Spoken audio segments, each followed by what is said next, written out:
So guys, আমি এখন আছি বর্তমানে শেখ জামাল স্কুল বেরিবাদ। আর এই রেস্টুরেন্টের নাম হচ্ছে খাবার বাড়ি। আপনারা যারা যারা এখানে আসবেন, এই রেস্টুরেন্টে আসবেন, এখানে বসবেন, খাবার অর্ডার দেবেন। কারণ হচ্ছে এই জায়গার খাবারগুলো আমার কাছে খুবই ভালো লাগে। আশা করি আপনাদের কাছে ভালো লাগে।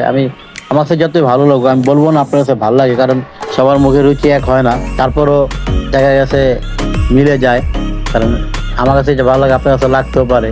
কারণ সবার যত যাও খাবার ভালো হলে তো মোটামুটি লাগবেই। আপনার এখানে আসবেন কারণ কি আমার কাছে খাবারটা ভালো লাগে, আপনাদের আশা করি আপনার কাছে ভালো লাগবে। আর এখানে খাবারের দামটাও মোটামুটি কম আছে।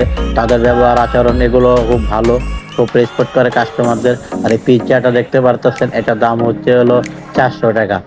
আর এটা আমি একা খাবো না, আমার বন্ধু আছে, আমার বন্ধুকে নিয়ে আমি খাবো। তা আমরা যখন খাইছি আমার বন্ধু ও নিজে বলছে না খাবারটা ভালো, কারণ ও এই নিউ মার্কেটের রেস্টুরেন্টের খাবারগুলো খায়, ও ওখানে চাকরি করে। তো ওখানে ও নিজেও বলছে না দোস্ত খাবারটা আসলে ভালো।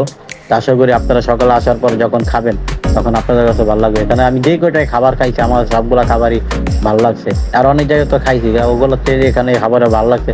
বলবেন যে ভাই দালালি করতেছি, না ভাই দালালি দোলালি কিছু না, যেটা বাস্তব ওটাই বলতেছি। এখানে যদি আপনারা খান তাহলে বুঝবেন যে এটা আমি সত্যি